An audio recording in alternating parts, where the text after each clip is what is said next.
el carnicero de Rostov.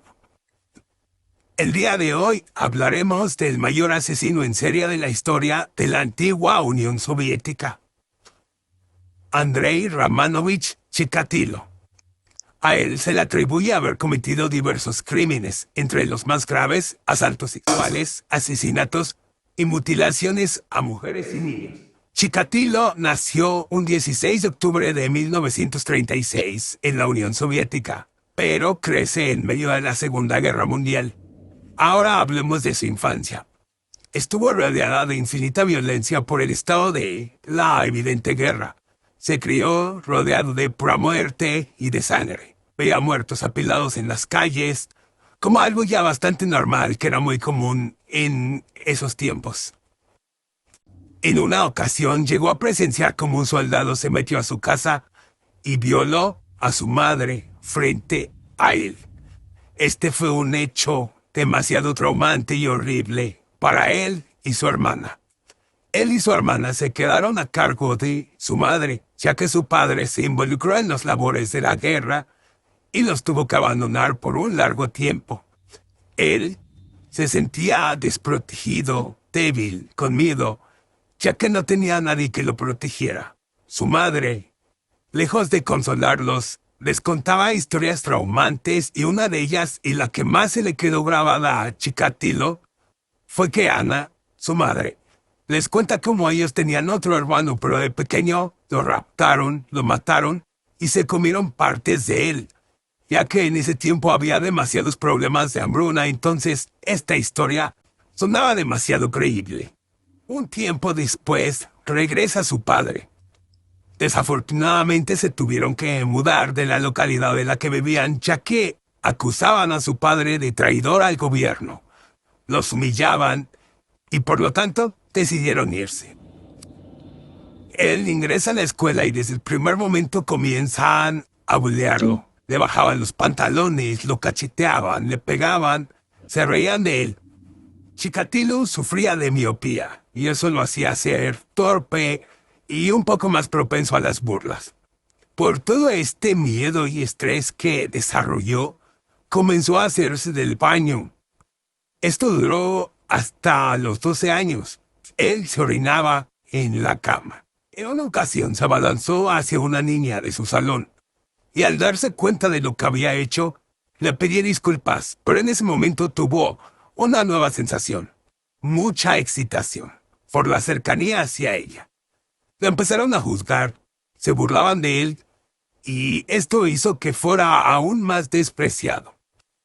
A sus 19 años, tuvo a su primera novia. Su relación era buena, excepto en la intimidad. No podía mantener relaciones sexuales, ya que no conseguía la completa excitación. Esto lo frustraba demasiado y obviamente no sabía qué hacer. Posteriormente se metió a una escuela militarizada. En una ocasión, una chica le coqueteó y lo abrazó suavemente. Él le regresó el abrazo, pero de una manera brusca. La comenzó a apretar y no la quería dejar ir. Ella se asustó y ahí Chikatilo tuvo una excitación. Se dio cuenta de que lo único que lo excitaba era la violencia. Para entrar a la universidad, se fue a vivir a Moscú. Su vida había cambiado. Ahora era muy exitosa, pero lo único que le hacía falta era una novia o una esposa.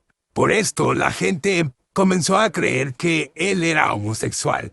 Y no hay que olvidar que en este tiempo estaba penado, y por esto podía ir a la cárcel. Tiempo después, consigue a una mujer y logran embarazarse.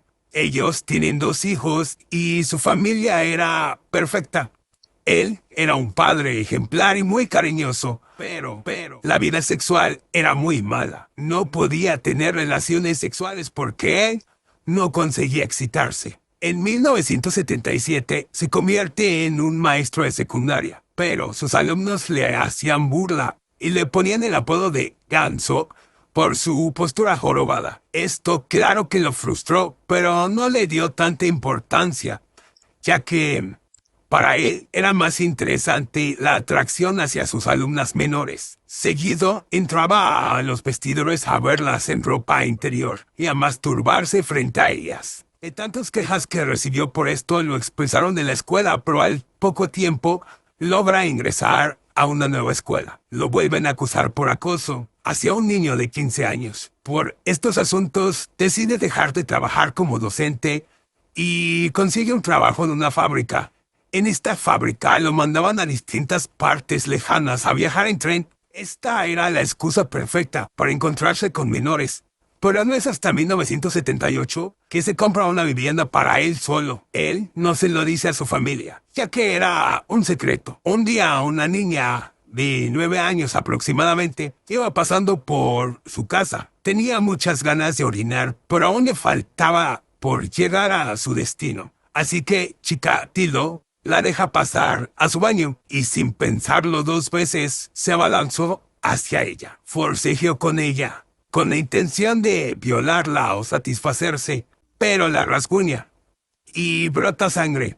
En ese momento, él eyacula por tanta excitación de ver la sangre. Se da cuenta de que eso lo atrae demasiado y saca un cuchillo para cortarle levemente el estómago para que brotara un poco más de sangre. Finalmente, la estranguló hasta matarla. Después de esto surge su creencia de que en los ojos de su víctima quedaba la última imagen que había visto.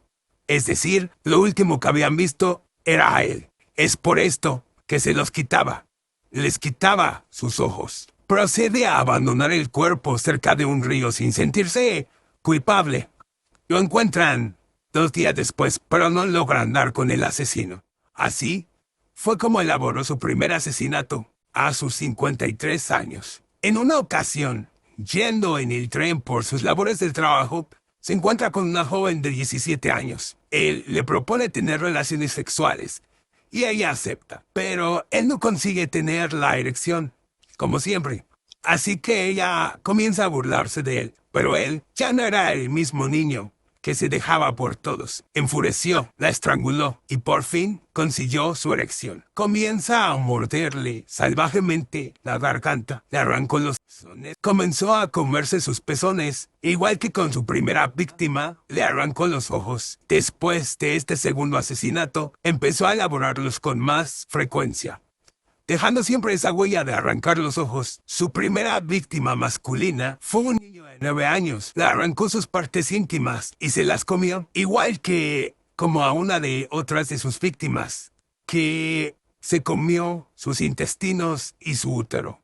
Durante 3 años en los que delinquió, se llevó a más de 20 víctimas. Su modus operandi siempre fue el mismo. Con amabilidad a los niños de irse con él, la mayoría de las veces los llevaba a bosques o lugares llenos de árboles. Después, los mutilaba, se los comía, eyaculaba encima de ellos y finalmente les arrancaba sus ojos. Algunas veces los hacía comer lodo o pasto para que no pudieran gritar. Algo particular era que jamás los penetró por el mismo problema que tenía. Solo eyaculaba sobre ellos. Comenzaron a encontrar los cuerpos, pero no hay culpable. Trazaron un perfil del presunto criminal. Un masculino entre 25 y 50 años, con disfunción eréctil. No tenía una enfermedad mental. Pero no fue hasta el 14 de septiembre de 1984 que se encontró con una joven a la que le propuso intimidad. Ella se negó, por lo que él comenzó a acosarla. Sin embargo, un policía lo detectó y lo llevó a la estación de policía. Checando su maleta, se encontraron con una soga, un cuchillo, vaselina y una toalla. Pero el ADN de las víctimas no coincidía con el de él, así que simplemente lo dejaron libre. Pero no faltaba mucho para su último día de libertad. El 18 de noviembre, un sargento vio salir de un bosque a un sujeto sospechoso lavándose las manos en una fuente. Este sujeto tenía sangre en la mejilla y los zapatos llenos de lodo. Lo detuvieron, pero como no tenían las suficientes pruebas, lo dejaron ir. Pero dejaron una carpeta abierta con sus datos. Al día siguiente, hallaron el cuerpo de una menor. Detuvieron a Chikatilo y le hicieron pruebas de su semen. Era compatible con el de las víctimas. Y al ser un tipo de semen muy raro, lo dejaron encerrado para investigar más sobre él. El mismo psiquiatra que había hecho su perfil lo interrogó y comenzó a leer su expediente y a hacerle cuestiones sobre su infancia. Chikatilo se quebró y comenzó a llorar porque fue un hecho muy traumante para él. Confesó que mató a 31 mujeres y 22 hombres. En el juicio lo tacharon de sádico. Acudieron los padres de las víctimas, totalmente desesperados, queriendo lincharlo. A ver toda esta tristeza y frustración de las personas, comenzó a tener una excitación muy grande. Sacó sus genitales y comenzó a masturbarse, diciendo y gritando lo inútil que se sentía. Finalmente, le dieron una pena de muerte y el 14 de febrero de 1994 la mataron con un tiro en la cabeza. Y esta es la historia del carnicero de Rostov, Andrei Romanovich Chikatilo. Muchas gracias por ver el video, realizado por Lady Michelle Contreras, Jazmín Salas Luna y Mercedes Moreno.